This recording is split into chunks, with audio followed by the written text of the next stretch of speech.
আসসালামু আলাইকুম, শুভেচ্ছা সহ আমন্ত্রণ চ্যানেল আই সংবাদে আপনাদের সাথে আছে আমি নবনীতা।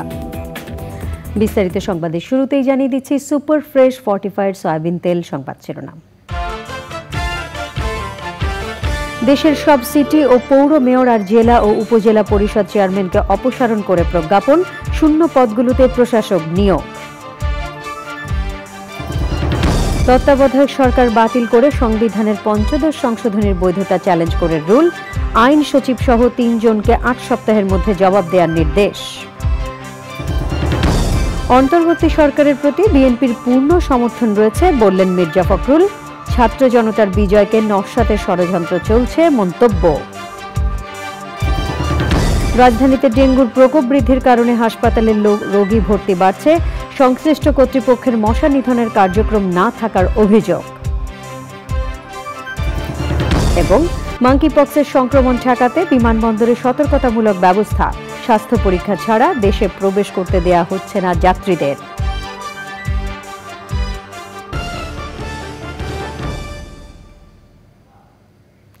এছাড়াও নিটোল টাটা বিশেষ সংবাদে থাকছে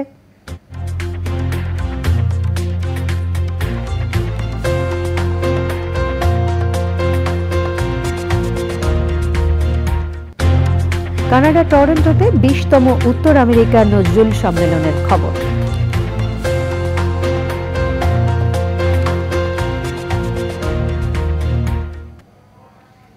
সংবাদ শিরোনামগুলো জানাচ্ছিলাম। এখনকার সংবাদ আয়োজন একই সঙ্গে চ্যানেল আইয়ের ইউটিউব চ্যানেল এবং চ্যানেল আইয়ের ওটিটি প্ল্যাটফর্ম আই স্ক্রিনে লাইভ স্ট্রিমিং হচ্ছে। যাচ্ছে পুরো সংবাদে। দেশের সব সিটি কর্পোরেশনের মেয়র, উপজেলা পরিষদ চেয়ারম্যান ও পৌরসভা মেয়রদের অপসারণ করা হয়েছে। এসব পদে সরকারি কর্মকর্তাদের প্রশাসক হিসেবে নিয়োগ দেওয়া হয়েছে। এতে বর্তমানে দেশে প্রায় সব স্তরেই নির্বাচিত জনপ্রতিনিধি থাকছে না। আরও জানাচ্ছেন রফিকুল বাশার। 5ই আগস্টের রাজনৈতিক পট পরিবর্তনের পর উপজেলা থেকে শুরু করে সিটি কর্পোরেশন পর্যন্ত সব স্তরে নির্বাচিত প্রতিনিধিদের অনেকে অফিসে আসেননি, পলাতক আছেন অনেকে। এই অবস্থায় স্থানীয় সরকারের সব জনপ্রতিনিধিকে অপসারণ করা হলো। আমি যদি 2 দিন এখানে না আসি তাহলে তুমি কি বলবে যে উনি আসেন আর নাই, কি বলবো? আজকে তুমি আসলে এসে আমাকে পেলে না, তোমরা অনেক তো অফিসে পাইনি, 2 দিন ধরে পাচ্ছি না। তো সেই তথ্য আমরা নিচ্ছি যে কে আছে কে নেই। আর থাকা না থাকাটাও তো আবার বেশ একটু ঘোলাটে এরিয়া। আমি কোথাও লুকিয়ে আছি, পরিস্থিতির কারণে আমি লুকিয়ে থাকতে পারি, মানে যিনি ইনকামবেন্ট লুকিয়ে থাকতে পারেন, তো অফিসে নেই, তো আমার তো দরকার অফিসে। দেশের 12টি সিটি কর্পোরেশনের মেয়র, 493 জন উপজেলা পরিষদ চেয়ারম্যান, 323 জন পৌরসভা মেয়র ও 60 জন জেলা পরিষদ চেয়ারম্যানকে অপসারণ করে প্রজ্ঞাপন জারি করেছে স্থানীয় সরকার বিভাগ। সিটি কর্পোরেশন, উপজেলা পরিষদ চেয়ারম্যান, পৌর মেয়র এবং জেলা পরিষদ চেয়ারম্যানের শূন্য পদে প্রশাসক নিয়োগ দেওয়া হয়েছে।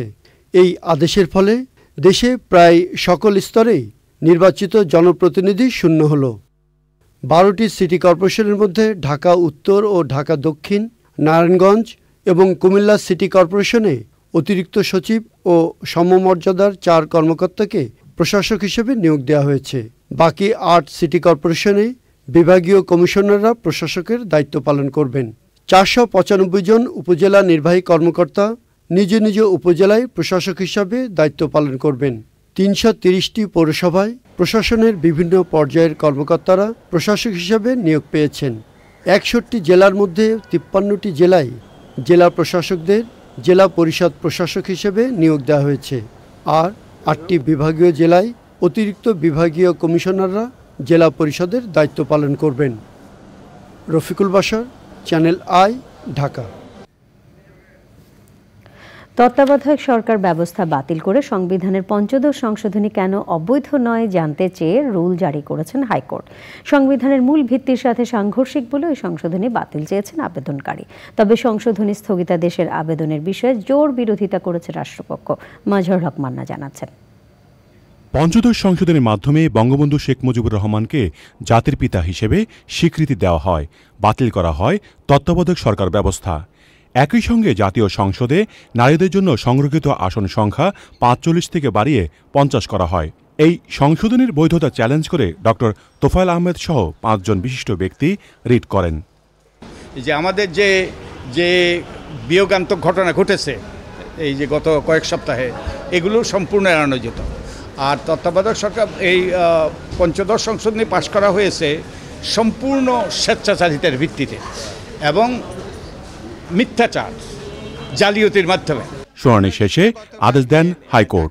কোর্ট পূর্ণাঙ্গ শুনানি নিয়ে পঞ্চদশ সংশোধনী অসাংবিধানিক ঘোষণা করতে পারেন। তত্ত্বাবধায়ক সরকার ব্যবস্থা বাতিল করে এবং আরও অনেকগুলো মৌলিক পরিবর্তন আনা হয় সংবিধানে। এর মধ্যে যেমন একটা উল্লেখযোগ্য হচ্ছে ৭ ধারার পরিবর্তন, যার মাধ্যমে পরবর্তী সংসদগুলোর সংবিধান সংশোধন করার ক্ষমতাকে গুরুতরভাবে খর্ব করা হয়। এ বিষয়ে রাষ্ট্রপক্ষের অবস্থান ব্যাখ্যা করেন অ্যাটর্নি জেনারেল। যে পঞ্চদশ সংশোধনীর উপরে এখনই একটা স্টে দরকার, আমি বলেছি সেখানে আমাদের আপত্তি আছে। স্ট্যাটিউটের উপরে কখনো স্টে হয় না। ওনারা আমাদেরকে শোনার পরে যদি মনে করেন দিস অ্যামেন্ডমেন্ট ইজ ভয়েড আব ইনিশিও, সেটা ডিক্লেয়ার করতে পারেন। জারি করা রুলে আইন সচিব ও সংসদ বিষয়ক সচিব সহ ৩ জনকে বিবাদী করা হয়। তাদের ৮ সপ্তাহের মধ্যে জবাব দিতে বলা হয়েছে। Mazharul Haque Manna, channel I, Dhaka. Dhaka metropolitan পুলিশের অতিরিক্ত কমিশনার ও সাবেক গোয়েন্দা প্রধান হারুনুর রশিদের বিরুদ্ধে ওঠা অবৈধ সম্পদ অর্জন ও অর্থ পাচারের অভিযোগের অনুসন্ধান শুরু করেছে দুর্নীতি দমন কমিশন। দুদকের গোয়েন্দা প্রতিবেদনের সুপারিশের ভিত্তিতে তার বিরুদ্ধে অনিয়ম দুর্নীতির মাধ্যমে কোটি কোটি টাকার অবৈধ সম্পদ অর্জনের অভিযোগ তদন্তের সিদ্ধান্ত নেওয়া হয়েছে। অন্যদিকে দুর্নীতির মাধ্যমে অবৈধ সম্পদ অর্জনের অভিযোগে সাবেক ডিএমপি কমিশনার আসাদুজ্জামান মিয়ার বিরুদ্ধেও অনুসন্ধানের সিদ্ধান্ত নিয়েছে দুদক। ইতিমধ্যে দুদকের উপপরিচালক জয়নাল আবেদিনের নেতৃত্বে ৩ সদস্যের অনুসন্ধান টিম গঠন করা হয়েছে। সাবেক ডিবি প্রধান হারুনের দুর্নীতি প্রসঙ্গে দুদকে জমা পড়া অভিযোগে বলা হয়, ডিএমপির অতিরিক্ত কমিশনার হারুনুর রশিদ কিশোরগঞ্জের মিঠামইনের হোসেনপুর গ্রাম সংলগ্ন হাওরে প্রায় ৩০ একর জমি নিয়ে একটি রিসোর্ট নির্মাণ করেছেন, যেটির নাম প্রেসিডেন্ট রিসোর্ট। বিএনপি মহাসচিব মির্জা ফখরুল ইসলাম আলমগীর বলেছেন, অন্তর্বর্তী সরকারের প্রতি তাদের পূর্ণ সমর্থন রয়েছে। বিএনপির প্রতিষ্ঠাতা জিয়াউর রহমানের মাজার জিয়ারত করে তিনি বলেন, ছাত্র জনতার আন্দোলনের বিজয়কে নস্যাৎ করতে ষড়যন্ত্র চলছে। ঢাকায় ইউরোপীয় ইউনিয়নের ভারপ্রাপ্ত রাষ্ট্রদূত বার্নস পানিয়ের সঙ্গে বৈঠকের পর বিএনপি নেতারা জানিয়েছেন, অর্থনীতিকে সচল করা ও নির্বাচন সহ বিভিন্ন বিষয়ে আলোচনা হয়েছে। রাহুল রায় জানাচ্ছেন। রাজনৈতিক কর্মসূচির পাশাপাশি বিভিন্ন কূটনীতিকদের সঙ্গে বৈঠক করছে বিএনপি। দলের চেয়ারপারসন বেগম খালেদা জিয়ার গুলশান কার্যালয়ে ঢাকায় ইউরোপীয় ইউনিয়নের ভারপ্রাপ্ত রাষ্ট্রদূত বার্নস পানিয়ের সঙ্গে বৈঠক করেছে দলটি। ঘণ্টাখানেকের বৈঠকে ছিলেন দলের মহাসচিব মির্জা ফখরুল ইসলাম আলমগীর, স্থায়ী কমিটির সদস্য আমির খসরু মাহমুদ চৌধুরী ও সাংগঠনিক সম্পাদক শামা ওবায়েদ। গুড গভর্নেন্স বাংলাদেশের যে প্রতিষ্ঠানগুলো সব ধ্বংস হয়ে গেছে, এগুলোর প্রতিকার কি এবং কিভাবে এগুলোকে আবার ট্র্যাকে আনা যায়, সঠিক জায়গায় আনা যায়, আগামী দিনে আমরা যে সবগুলো সংস্কার করে একটা গণতন্ত্রের পথে কিভাবে ফিরে আসতে পারি, মূলত এই আলোচনা। এতগুলো টাকা যে বিদেশে পাচার হয়েছে, যে $100 বিলিয়ন উপরে যেটা বিভিন্ন সোর্স থেকে যেটা বলা হচ্ছে, যে এই টাকাগুলো বাংলাদেশে ফেরত আনার ব্যাপারে আলোচনা হয়েছে। স্বেচ্ছাসেবক দলের ৪৪তম প্রতিষ্ঠাবার্ষিকীতে নেতাকর্মীদের নিয়ে দলের প্রতিষ্ঠাতা জিয়াউর রহমানের মাজার জিয়ারত করেছেন মহাসচিব মির্জা ফখরুল ইসলাম আলমগীর। পরে সাংবাদিকদের সঙ্গে কথা বলেন তিনি। ইতিমধ্যে এই দলকে সাংগঠনিকভাবে সুদৃঢ় করার জন্য কাজ শুরু করেছে। কিছু সংখ্যক ব্যক্তি আজকে ছাত্র জনতার এই বিজয়কে নস্যাৎ করে দেওয়ার জন্য ষড়যন্ত্র করছে, চক্রান্ত করছে। তারা বিভিন্ন অঞ্চলে গোলযোগ সৃষ্টি করে আমাদের দলের নেতাকর্মীদের উপরে অন্যায়ভাবে আঘাত সৃষ্টি করার চেষ্টা করছে। আমরা পরিষ্কার ভাষায় বলতে চাই, আমাদের দলের কোনো নেতাকর্মী কোনো রকম কোনো এই ধরনের ঘটনার সঙ্গে জড়িত নয়। রাজধানীতে বিভিন্ন কর্মসূচি পালন করেছে বিএনপির অঙ্গ ও সহযোগী সংগঠনগুলো। সব হত্যাকাণ্ডের বিচার দাবিতে বিক্ষোভ সমাবেশ করেছেন উত্তরা পশ্চিম থানা বিএনপি ও অঙ্গ সংগঠনের নেতাকর্মীরা। একই দাবিতে আদাবরে বিএনপির নির্বাহী কমিটির সদস্য তাবিত আওয়াল ও সাইফুল আলম নীরবের নেতৃত্বে বিক্ষোভ সমাবেশ হয়েছে।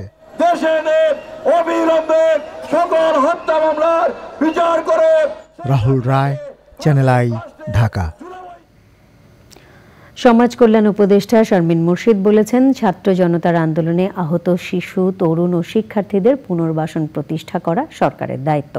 তিনি জানিয়েছেন, আহতদের খোঁজ নিয়ে তথ্য সংগ্রহ করে ডাটাবেজ তৈরির কাজ শুরু হয়েছে। মোস্তফা মল্লিক জানাচ্ছেন।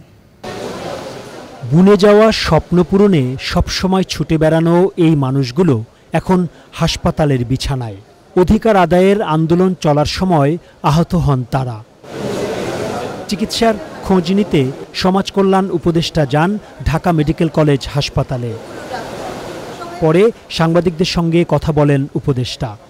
আমাদের বাচ্চারা যারা এই যুদ্ধ করলো, তাদের প্রতিষ্ঠা, তাদের পুনর্বাসন, তাদের সুস্বাস্থ্য আমাদের প্রধান দায়িত্ব। আমাদেরকে স্কুলে ফিরিয়ে আনতে হবে, তাদেরকে আমাদের কর্মে ফিরিয়ে আনতে হবে, তাদেরকে আমাদের মূল ধারায় একটা নিরাপদ জীবন দিতে হবে। এইটুকু যদি আমরা না করতে পারি, তাহলে আমরা অকৃতজ্ঞ একটি জাতি বলে আমি মনে করব। সমাজ কল্যাণ উপদেষ্টা জানিয়েছেন, আহতদের পুনর্বাসনে এরই মধ্যে নানা উদ্যোগ শুরু হয়েছে। আজকের থেকে শুরু হয়ে গেল তাদের পুনর্বাসনের কর্মকাণ্ড। প্রত্যেকটা হাসপাতাল থেকে রেজিস্টার্ড পেশেন্ট যারা আছেন তাদের লিস্ট আমরা নেওয়া শুরু করছি। আমরা ডেটাবেস তৈরি করব। সেই ডেটাবেস ধরে নাম, স্থান, যোগাযোগ ঠিকানা, আমরা একটা ডেমোগ্রাফিক ম্যাপ করব। সারা বাংলাদেশে যতগুলো হাসপাতাল আছে, সমাজ কল্যাণ মন্ত্রণালয় তাদের প্রত্যেকের কাছে দ্বারস্থ হবে। বেসরকারি হাসপাতালে যে রোগীরা ভর্তি আছেন তাদের সম্মিলিত সামরিক হাসপাতালে যাওয়ার অনুরোধ করা হয়েছে। বেসরকারি হাসপাতালে ভর্তিদের যারা বিল দিতে পারছেন না, তাদের স্বজনদের সমাজ কল্যাণ মন্ত্রণালয়ের যে সমন্বয় সেল করা হবে সেখানে যোগাযোগ করতে বলা হয়েছে। Mostafa Mallick, channel I, Dhaka. পরিকল্পনা ও শিক্ষা বিষয়ক উপদেষ্টা ডক্টর ওয়াহিদউদ্দিন মাহমুদ বলেছেন, চলমান থাকলেই যে প্রকল্প বাঁচিয়ে রাখতে হবে তা নয়। যেসব প্রকল্প অর্থনীতির জন্য এই মুহূর্তে প্রয়োজনীয় নয়, সেগুলোকে বাদ দিতে হবে। পরিকল্পনা কমিশনে কর্মকর্তাদের সাথে প্রথম বৈঠকে তিনি আরও বলেন, বড় অবকাঠামো প্রকল্পগুলোতে কেন বারবার ব্যয় বাড়াতে হলো তা খতিয়ে দেখতে প্রতিবেদন তৈরি করা হবে। রিজভী নওয়াজ জানাচ্ছেন। শুক্রবার শপথ নেওয়া 4 উপদেষ্টার একজন ডক্টর ওয়াহিদউদ্দিন মাহমুদ প্রধান উপদেষ্টার কাছ থেকে পরিকল্পনা এবং শিক্ষা মন্ত্রণালয় চেয়ে নিয়েছেন তিনি। উদ্দেশ্য, আগামীর উপযোগী মানব সম্পদ তৈরি, যাতে জনগণের করের অর্থে নির্মিত অবকাঠামোগুলো কেবল কঙ্কাল হিসেবে পড়ে না থাকে। যেসব প্রকল্পের আসলেই কোনো অগ্রাধিকার নেই এবং এগুলো আসলে কতদূর সুবিধা বয়ে আনে, এটা আমাদের অত্যন্ত দ্রুত গতিতে মূল্যায়ন করতে হবে এবং এগুলো ছাঁটাই করতে হবে। চলমান থাকলেই যে এগুলোকে রেখে দিতে হবে এমন কোনো কথা নাই। এগুলোকে যদি মনে হয় যে অত্যন্ত অপচয়মূলক এবং এগুলো দিয়ে আসলে কোনো লাভ হবে না, তখন কিছুটা ব্যয় সেটা সহ্য করে হলেও এগুলো বাদ দিয়ে দেওয়াই ভালো। মানব সম্পদ না থাকলে অবকাঠামো কঙ্কালের মতো, এটা আমি আগেই বলেছিলাম। পরিকল্পনা কমিশনে অবকাঠামো, ভৌত অবকাঠামোর প্রকল্পগুলোও আছে, আর মানব সম্পদ উন্নয়নেরও অনেক প্রকল্প আছে যেগুলো শিক্ষা মন্ত্রণালয়ের সাথে জড়িত, কারিগরি প্রশিক্ষণের সাথে জড়িত। এটা আমার একটা বড় সুযোগ মনে হয়েছে। পরিকল্পনা মন্ত্রণালয়ে সহকর্মীদের সঙ্গে প্রথম বৈঠকেই পরিষ্কার করলেন অন্তর্বর্তীকালীন সরকার এবং তার চাওয়া যে বড় বড় প্রকল্পগুলোতে কেন এতবার সংশোধন করতে হলো, নকশা কেন সংশোধন করতে হলো, কাদের স্বার্থে এগুলোকে বারবার নেওয়াই হয়েছিল কেন, এবং সেগুলোকে একটা প্রকল্প 4বার 5বার বহুবার এগুলোকে কেন সংশোধন করতে হয়েছে এবং ব্যয় বাড়াতে হয়েছে এবং সময় বাড়াতে হয়েছে, সেগুলো একটু আমরা এখন ভবিষ্যতে যাতে ভুল না করি, আমি মনে করি যে এটাকে প্রতিবেদন তৈরি করা উচিত হবে। আমাদের অবকাঠামো প্রকল্প অনেক বেশি আমরা করতে চেয়েছি, সেটা অনেকটা প্রেস্টিজ প্রকল্পের মতো, যে সেটা দৃশ্যমান হয়। মূল্যস্ফীতি, জাতীয় আয়, জিডিপি সহ বিবিএস যেসব তথ্য দেয় তার বিশ্বাসযোগ্যতা নিয়ে প্রশ্ন আছে। দক্ষতার অভাবে তথ্য উপাত্ত প্রশ্নবিদ্ধ হয়েছে, নাকি পরিকল্পনা করে যোগসাজশে অর্থনীতির স্বাস্থ্য ভালো দেখাতে করা হলো, তা খতিয়ে দেখার নির্দেশ দেন পরিকল্পনা উপদেষ্টা। এমনভাবে নেওয়া হয়েছে যেটা আসলে সুপরিকল্পিত না। এবং রিজভিনা আওয়াজ, চ্যানেল আই, ঢাকা। প্রকল্প ভালো হয়েছে। রাজধানীতে ডেঙ্গুর প্রকোপ বাড়ায় হাসপাতালে রোগী ভর্তি ক্রমেই বাড়ছে। সাভার, আশুলিয়া এবং দোহার থেকেও আসছেন অনেকে। ভুক্তভোগীদের অভিযোগ, ডেঙ্গু মৌসুমে সংশ্লিষ্ট কর্তৃপক্ষের মশা নিধনের কোনো কার্যক্রম নেই। সিটি কর্পোরেশনের দায়িত্বশীল ভূমিকা নিয়েও অনিশ্চয়তায় তারা। জান্নাতুল বাকিয়া কেকা জানাচ্ছেন।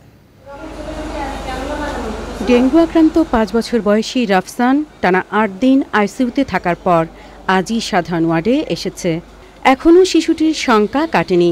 গত সোমবার ডেঙ্গু চিকিৎসায় নির্ধারিত মহাখালীর ডিএনসিসি হাসপাতালে ভর্তির সময় থেকে শকে থাকা রাফসানকে নেওয়া হয় আইসিইউতে।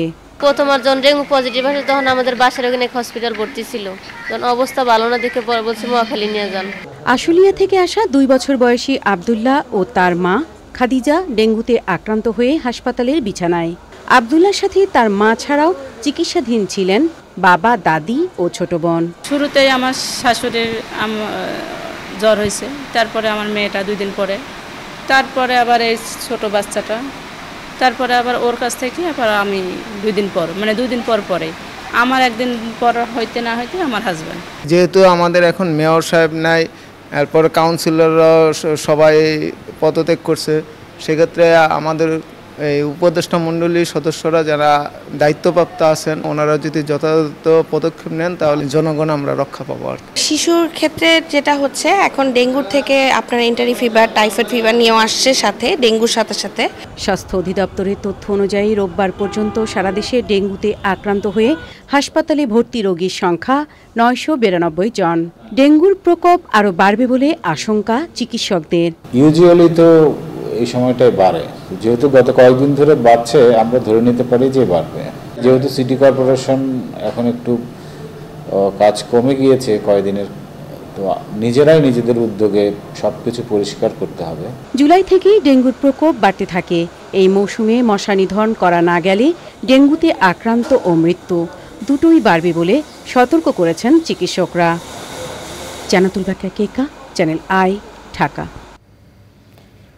দেশে মাঙ্কিপক্সের সংক্রমণ ঠেকাতে হযরত শাহজালাল আন্তর্জাতিক বিমানবন্দরে বিশেষ সতর্কতামূলক ব্যবস্থা গ্রহণ করা হয়েছে। বিদেশ থেকে আসা কোনো যাত্রীকে স্বাস্থ্য পরীক্ষা ছাড়া বিমানবন্দর দিয়ে দেশে প্রবেশ করতে দেয়া হচ্ছে না। আরও জানাচ্ছেন চক্রবালিথা। আফ্রিকা মহাদেশের কয়েকটি দেশে ছড়িয়ে পড়া মাঙ্কিপক্স অন্য মহাদেশেও শনাক্ত হওয়ায় বিশ্বব্যাপী সতর্কতা জারি করেছে বিশ্ব স্বাস্থ্য সংস্থা। এর পরপরই সতর্কতামূলক ব্যবস্থা নেয় বাংলাদেশ। মাঙ্কিপক্স শনাক্তে থার্মাল স্ক্যানার বসানো হয় হযরত শাহজালাল আন্তর্জাতিক বিমানবন্দরে। সতর্কতামূলক এসব ব্যবস্থা সরজমিনে পরিদর্শন করেন বেসামরিক বিমান চলাচল কর্তৃপক্ষের চেয়ারম্যান। থার্মাল স্ক্যানারে পরীক্ষা করতে গিয়ে সাধারণ যাত্রীরা যেন ভোগান্তিতে না পড়েন সেদিকেও ব্যবস্থা নিতে নির্দেশ দেওয়া হয়েছে। আমাদের যে ডক্টরস আছে সে ব্যাপারে আমরা পর্যাপ্ত ব্যবস্থা গ্রহণ করেছি। তারপরেও যদি কখনো মনে হয় যে আমাদের একটু আরও ইনক্রিজ করা লাগবে লোকজন, তখন আমরা ইনক্রিজ করব। যাত্রীদেরও সতর্ক হওয়ার পরামর্শ বিমানবন্দর কর্তৃপক্ষের। এখানে আমাদের সংক্রামক রোগ শনাক্তকরণ কেন্দ্র আছে, কাউকে যদি সাসপেক্টেড মনে হয় আমরা সঙ্গে সঙ্গে ওখানে নিয়ে যাব। যাত্রীদের জন্য আমাদের 2টা স্ক্যানার আছে যেখানে কন্টিনিউয়াসলি স্বয়ংক্রিয়ভাবে মনিটর করা হচ্ছে তাদের টেম্পারেচার। এইখানে দেখেন আমাদের ডক্টরস এনাকে বসে আছে, কন্টিনিউয়াস ওনারা দেখছে। তাদেরকে আমরা সতর্ক করছি যেন এটা আমাদের দেশে স্প্রেড না করে। তো এখানে স্প্রেড করার প্রথম জায়গা হচ্ছে এয়ারপোর্ট, কারণ সারা দুনিয়া থেকে লোকজন এসে এখানে আসছে।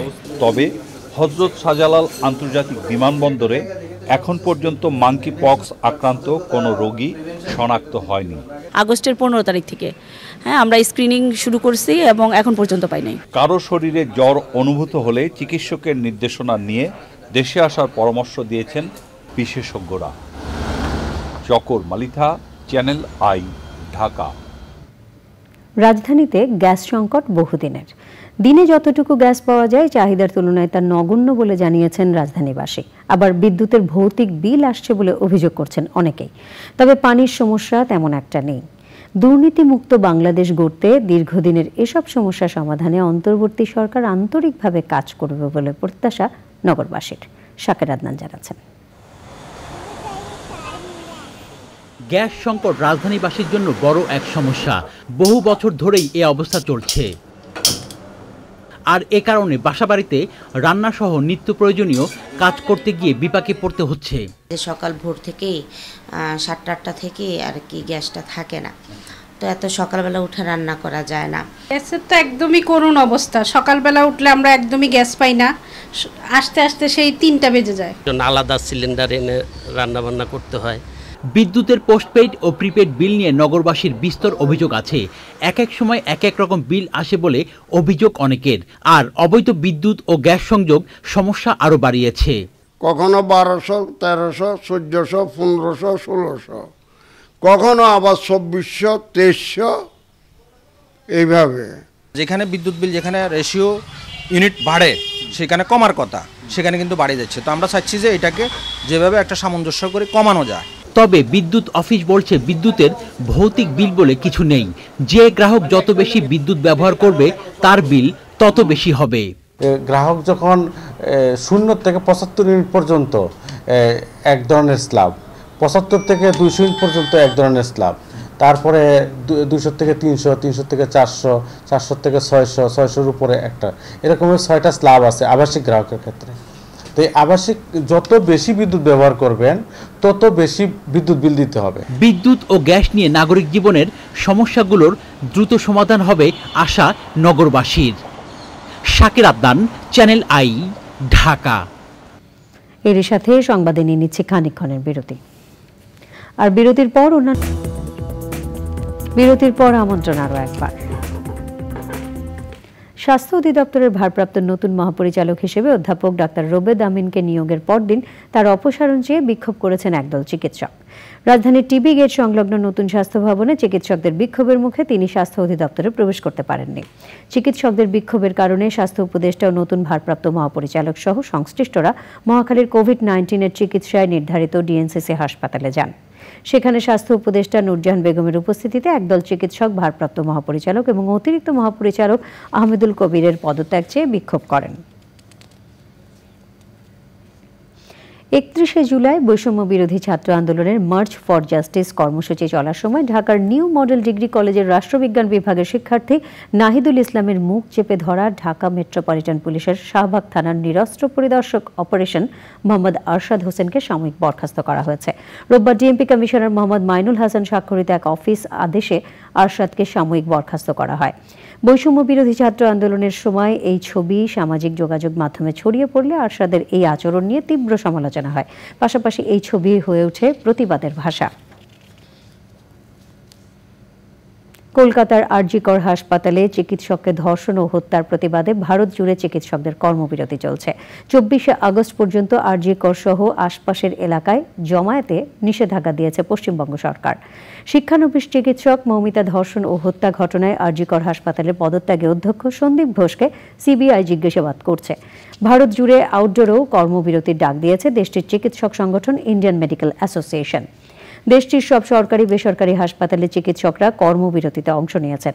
তবে স্বাস্থ্য মন্ত্রণালয়ের বাইরের সড়কে বসে রোগীদের বিনামূল্যে জরুরি চিকিৎসা সেবা দেওয়ার সিদ্ধান্ত নিয়েছেন চিকিৎসকেরা। কলকাতার পাশের শহর পানিহাটির সরকারি হাসপাতালে চিকিৎসকরা জানান তাদের হাসপাতালে জরুরি ও ইনডোর সেবা চালু রয়েছে। আই স্ক্রিন সাংস্কৃতিক সংবাদ।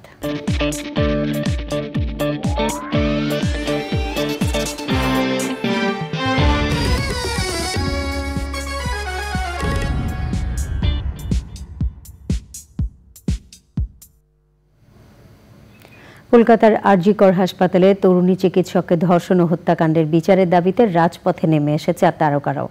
বিনোদন দুনিয়ার খ্যাতনামা ব্যক্তিত্বরা সমবেত কণ্ঠে সিনেমা পাড়ায় একটাই স্বর, জাস্টিস ফর আরজি কর স্লোগানে মিছিল করে। সমাবেশে যোগ দেন অঞ্জন দত্ত, কৌশিক সেন, রাজ চক্রবর্তী, শুভশ্রী গঙ্গোপাধ্যায়, শাশ্বত চট্টোপাধ্যায়, পাউলিদাম, শ্রাবন্তী চট্টোপাধ্যায়, আবির চট্টোপাধ্যায়, পরমব্রত চট্টোপাধ্যায়, সৃজিত মুখোপাধ্যায় সহ অসংখ্য তারকা। কলকাতার মঞ্চনাটক শিল্পীরাও বিভিন্ন একটি আয়োজনে আরজি কর ইস্যুতে রাজপথে নেমে প্রতিবাদ করেন।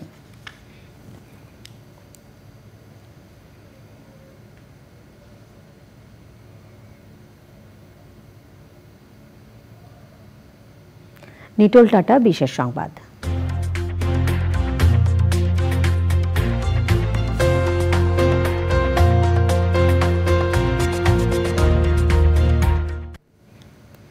গাহি সাম্যের গান স্লোগানে কানাডার টরন্টোতে চাইনিজ কালচারাল সেন্টারে 20তম উত্তর আমেরিকা নজরুল সম্মেলন হয়েছে। বাংলাদেশের জাতীয় কবি কাজী নজরুল ইসলামের 125তম জন্মবার্ষিকী উপলক্ষে অনুষ্ঠানের শুরুতে 125টি মোমবাতি জ্বালিয়ে নজরুল উৎসবের উদ্বোধন করা হয়।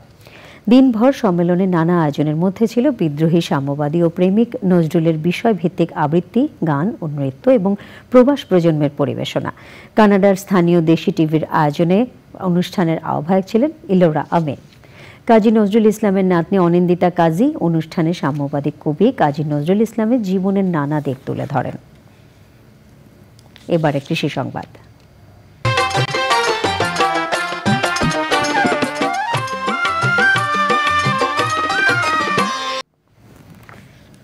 কুড়িগ্রামের রাজারহাটে ধবধবে সাদা হাঁসের খামার গড়ে ভাগ্য বদলের স্বপ্ন দেখছেন এক খামারে। তার খামার দেখে উৎসাহিত হচ্ছেন স্থানীয়রা। প্রাণী সম্পদ অধিদপ্তর বলছে এ ধরনের খামার আমিষের যোগানের পাশাপাশি বেকারত্ব ঘুচাতে ভূমিকা রাখবে।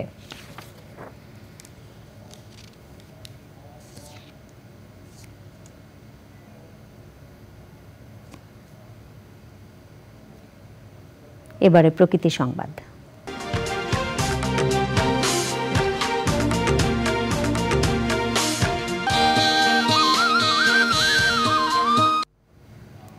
পরিবেশের ভারসাম্য রক্ষায় বগুড়ায় 2 লাখ বৃক্ষরোপণের উদ্যোগ নিয়েছে শিবগঞ্জ উপজেলা প্রশাসন। সড়কের পাশাপাশি বিভিন্ন সরকারি বেসরকারি প্রতিষ্ঠানের কার্যালয় চত্বরে এসব গাছ রোপণ করা হবে।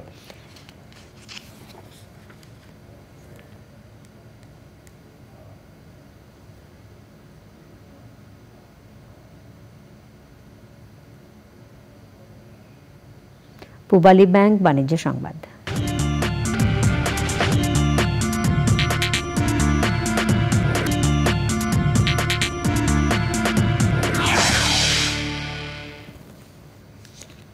ভারত সহ দক্ষিণ পূর্ব এশিয়ার দেশগুলোতে সাশ্রয়ী ও পরিবেশ বান্ধব জ্বালানি হিসেবে এলএনজির আমদানি বাড়ছে। লন্ডন স্টক এক্সচেঞ্জ গ্রুপের তথ্যানুযায়ী ভারত ও দক্ষিণ এশিয়ার অন্যান্য দেশে 2023 সালে এলএনজি আমদানি আগের বছরের তুলনায় 9% বেড়েছিল। বছরে এ অঞ্চলে মোট 3,32,70,000 টন এলএনজি আমদানি করা হয়। চলতি বছরের প্রথম 7 মাসে এলএনজি আমদানির পরিমাণ দাঁড়িয়েছে 2,30,60,000 টন। সংবাদে আবারও নিয়ে নিচ্ছে বিরতি। আর বিরতির পর খেলার খবরে থাকে। আপনারা দেখছেন চ্যানেলের সংবাদ।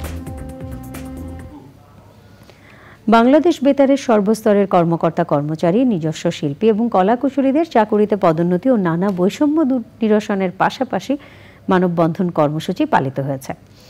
রাজধানীর আগারগাঁওয়ে আয়োজিত মানববন্ধন কর্মসূচিতে বক্তারা বলেন, বেতারে চলমান বৈষম্য নিরসনের মাধ্যমে কর্মস্পৃহা বৃদ্ধি করা হলে বৈষম্য বিরোধী ছাত্র আন্দোলনের মূল লক্ষ্য বাস্তবায়নে বাংলাদেশ বেতার গুরুত্বপূর্ণ ভূমিকা পালন করতে পারবে। মানববন্ধনে বেতারের কর্মকর্তাদের পদোন্নতি ও বঞ্চনার অবসান করা, অনিয়মিত শিল্পীদের চাকুরি স্থায়ীকরণ এবং পদোন্নতির ব্যবস্থা গ্রহণ সহ 7 দফা দাবি তুলে ধরা হয়। দুর্যোগ ব্যবস্থাপনা ও ত্রাণ মন্ত্রণালয়ের আওতাধীন দুর্যোগ ব্যবস্থাপনা অধিদপ্তরে কর্মরত বৈষম্যের শিকার 195 জন উপসহকারী প্রকৌশলী এবং অন্যান্য জনবল রাজস্ব খাতে স্থায়ী আত্মীকরণের দাবিতে মানববন্ধন কর্মসূচি পালন করেছেন। রাজধানীর মহাখালীতে দুর্যোগ ব্যবস্থাপনা অধিদপ্তরের সামনে আয়োজিত মানববন্ধন কর্মসূচি থেকে তারা এ দাবি জানান। সমাবেশ শেষে দাবি বাস্তবায়নে দুর্যোগ ব্যবস্থাপনা ও ত্রাণ মন্ত্রণালয়ের সচিবকে স্মারকলিপি দেওয়া হয়।